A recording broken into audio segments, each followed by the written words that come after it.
Bonjour, bienvenue au Bar de l'économie. Merci d'être avec nous aujourd'hui pour cette émission spéciale le centre-bourg de Bessancourt et l'aménagement du territoire, tout comme la transition écologique. C'est des sujets que nous allons aborder aujourd'hui grâce à vous. Alors, avec nous aujourd'hui Estelle Cabaret, bonjour. Bonjour. Vous êtes maire adjointe à l'environnement, à la transition écologique de Bessancourt. À vos côtés, Didier Leclerc, bonjour. Bonjour. Bonjour, vous êtes maire adjoint à l'aménagement du territoire, urbanisme et budget communal. C'est bien cela. On va passer le micro à Mathilde Poteau, bonjour. Bonjour. Alors Mathilde, vous êtes bessancourtoise et vous êtes étudiante en développement durable et vous êtes aussi membre de l'association de l'Observatoire de la ville. Tout à fait. Donc on va un petit peu voir qu'est-ce que cet observatoire et puis on va passer le micro à Yann Bourguignon, bonjour. Bonjour. Vous êtes bessancourtois aussi, vous êtes membre de l'Observatoire de la ville et en plus vous êtes chef d'entreprise, vous êtes notamment fumiste, donc on expliquera à nos jeunes auditeurs qu'est-ce que le métier de fumiste tout à l'heure si vous voulez bien. Avec grand plaisir. Donc Estelle Cabaret, en tant que maire adjoint à l'aménagement du territoire, là aujourd'hui c'est le lancement, si je puis dire, du futur centre-bourg. Oui. Alors c'est un projet auquel on réfléchit depuis le début du mandat, donc ça fait quand même plus d'un an auquel on réfléchit. On a pensé plusieurs axes, on va dire notamment les mini-big forêts, donc tous ces axes-là. En fin de compte, pourquoi ? Parce qu'on voit bien qu'il y a un changement climatique qui est quand même notable. Faut arrêter de se voiler la face, il est là, il existe. Et il faut retrouver un petit peu peut-être des us et coutumes qui étaient dans le temps et qui étaient très bien en fin de compte. Quand on y repense, on retourne beaucoup à nos racines en fin de compte sur plein de sujets. Là. Nos anciens. Et sur nos anciens, mais on refait pas la roue. Tout ça existe déjà depuis bien longtemps. Seulement, on a voulu peut-être améliorer dans un sens certaines choses et on s'est peut-être trompé en effet. Mais aujourd'hui, notre vraie volonté à Bessancourt et depuis même avant ce nouveau mandat, c'est de réfléchir à comment gérer mieux. Que ce soit en termes on a fait beaucoup d'économies au niveau même de l'électricité de la ville, de l'éclairage et tout ça. C'est un gros dossier qui a duré très longtemps. Enfin, voilà, plusieurs dossiers les uns derrière les autres. On y avance. Et donc, là, on en arrive, à une transformation du centre-bourg. Pourquoi ? Parce que c'est on peut le voir, c'est très bétonné, c'est très, et pour retrouver un îlot de fraîcheur dans un ensemble comme ça, où c'est beaucoup de bâtiments, beaucoup de béton, il faut y réfléchir. C'est un gros projet, il a fallu du temps pour le mettre en place.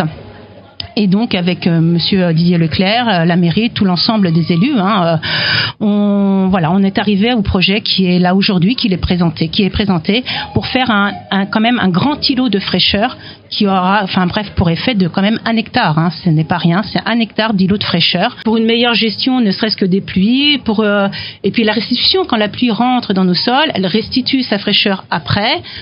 Tout ça c'est pensé depuis un bon moment, même si c'est vrai que cet été, l'été 2022 a réveillé beaucoup d'esprits à ce niveau-là. Mais nous, on y pense depuis déjà longuement. Il faut se souvenir que Bessancourt, ici, cette place était en terre. Et même le parking, tout l'ensemble était en terre.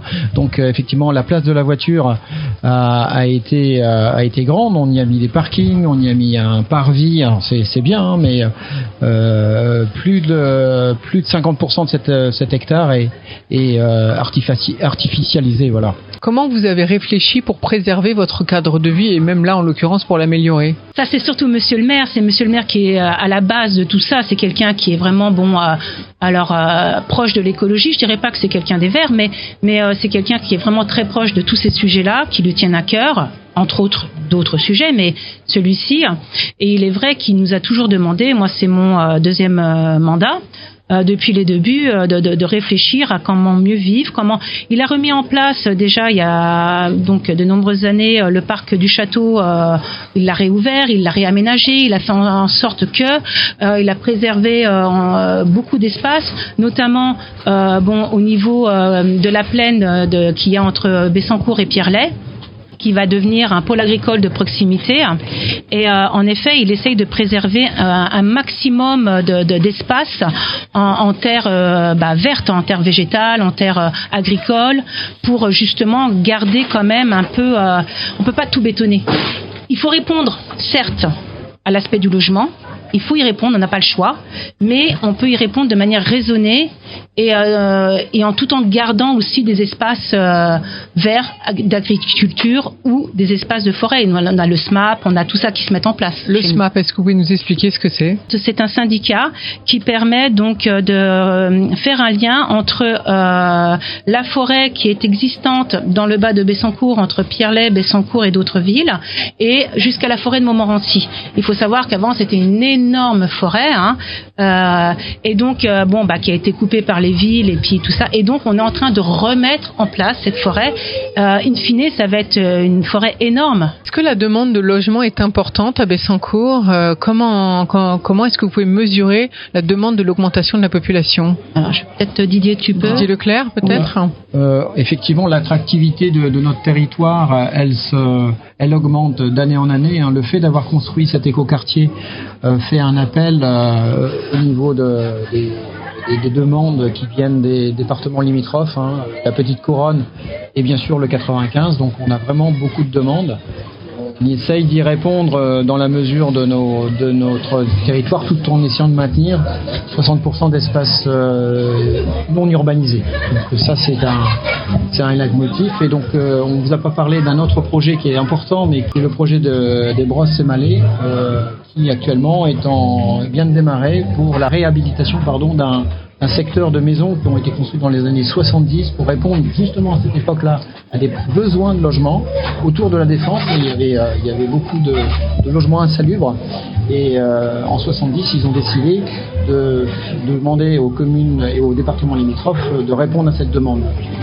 C'est pas d'aujourd'hui la demande de logement, et on a répondu avec 30 hectares d'urbanisation au lieu des 110 hectares qui avaient été prévus par l'État, qui avaient été demandés par l'État. Et justement Estelle vient de le rappeler, mais on a défendu notre projet de maintien de notre caractère agricole du territoire pour un pôle agricole de proximité. Voilà, de village, de bourg, parce que je sais que le maire tient à ce on répond à la fois à la demande de logement, comme toutes les communes à proximité des gares, et puis on maintient un tissu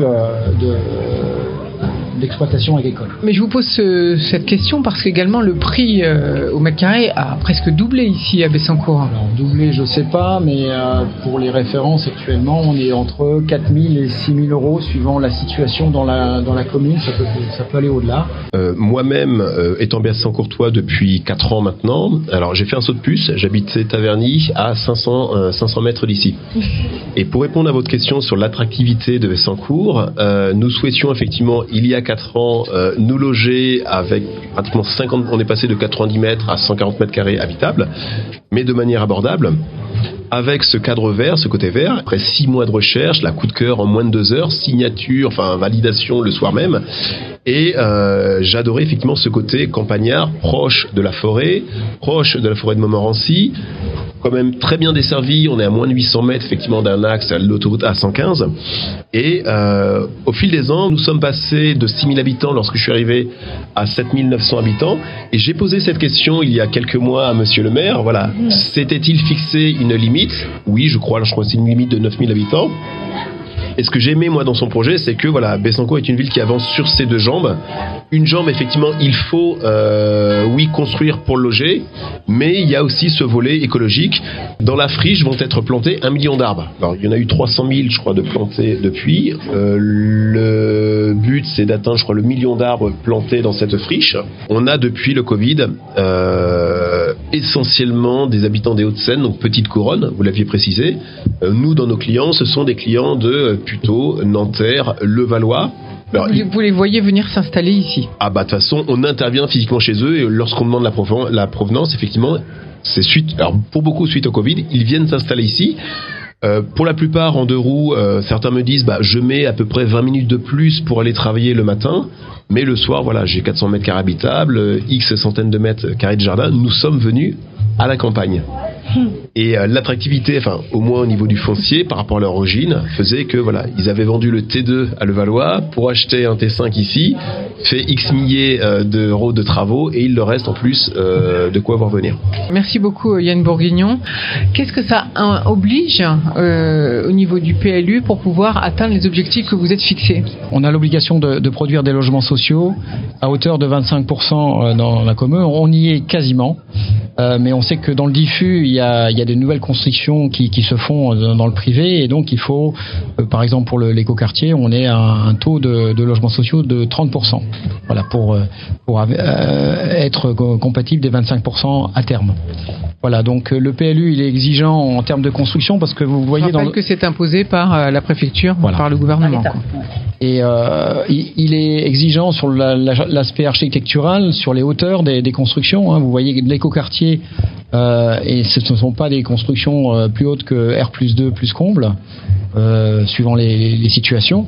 Donc ça, c'est quelque chose qui permet de conserver une qualité dans notre territoire. Et puis au sein du centre-bourg, là on est dans un secteur du périmètre protégé de l'église, qui est un bâtiment classé.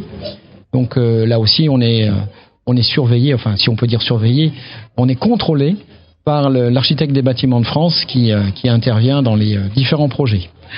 C'est-à-dire que chaque projet de ce centre-bourg est soumis à l'approbation. Oui, il est soumis à l'approbation, mais on travaille, on va dire, la main dans la main pour pouvoir produire le plus tôt possible une réponse à ce qu'il attend avec les architectes, comme une résidence qui va se créer juste en face, là, avec la quincaillerie, qui est un achat que la commune a fait depuis plusieurs années.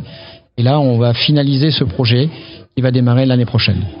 Combien de maisons anciennes vont-elles être transformées ou rasées? Vous avez une idée? Alors ici, des maisons anciennes, il n'y en a pas beaucoup. Enfin, là, on voit dans ce secteur-là, il y a la quincaillerie, à côté la maison blanche, plus l'agence immobilière. Et puis, c'est tout. Dans d'autres secteurs, rue Madame, effectivement, historiquement, il y avait un château qui était dans le parc, qui a été détruit parce que c'était trop coûteux de pouvoir le réhabiliter. Et il y a 2 maisons attenantes qui étaient attenantes à ce château qui vont être détruites pour construire du logement résidentiel. Estelle Cabaret, vous êtes maire adjointe à l'environnement et la transition écologique et au cadre de vie. Donc, quel projet global pour la réhabilitation du centre-bourg pour Bessancourt? On veut revenir un petit peu à ce qu'il était de base et puis en faire surtout un endroit très convivial, un endroit de rencontre avec les familles, retrouver un peu vraiment un cadre de vie et puis surtout, nous ça fait très longtemps qu'on y pense, comme je vous l'ai dit tout à l'heure, retrouver un îlot de fraîcheur, c'est bon, certes cet été, ça a déclenché beaucoup d'esprits, mais voilà, remettre vraiment en avant, la nature, tout ça, les espaces naturels à Bessancourt, c'est quelque chose qu'on privilégie un maximum et qu'on pense depuis longtemps. C'est-à-dire refaire une place de village, finalement. Une place de vie où les gens se rencontrent, peuvent venir dîner, sécurisé, parce que les routes seront fermées. Donc nos enfants, pendant que l'on dîne un peu, pendant qu'on est même sur la mare en train de passer un petit moment convivial, les enfants peuvent jouer, il n'y a pas de risque. Voilà, Parce que vous allez créer une mare, donc. Oui, une mare telle qu'elle existe déjà dans l'écoquartier. Alors, elle serait peut-être pas aussi grande, certes, nous n'avons pas l'emplacement prévu pour en mettre une aussi grande, mais qui aura la même volonté, donc d'accueillir peut-être quelques oiseaux migrateurs, des grenouilles, en tout cas préserver la biodiversité. C'est important aujourd'hui, on en a besoin.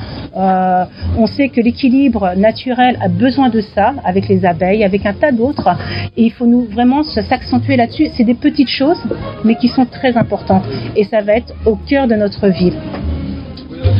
Alors, tout à l'heure, Didier Leclerc, vous disiez l'église, c'est très important. Dans le projet, vous allez la restaurer, c'est ça? Oui. Alors, on a établi en 2016 un diagnostic sanitaire qui nous a conduit à mener dès cette année des travaux qui permettent de mettre en sécurité le bâtiment. Je pense notamment aux vitraux, à la toiture, et puis aux murs, aux façades. On appelle ça une purge pour éviter que que des éléments de façade puissent tomber. Donc ça, c'est une première phase des travaux qui va se terminer en octobre avec une intervention un peu importante, puisqu'on va couper de nouveau la rue pendant 3 jours.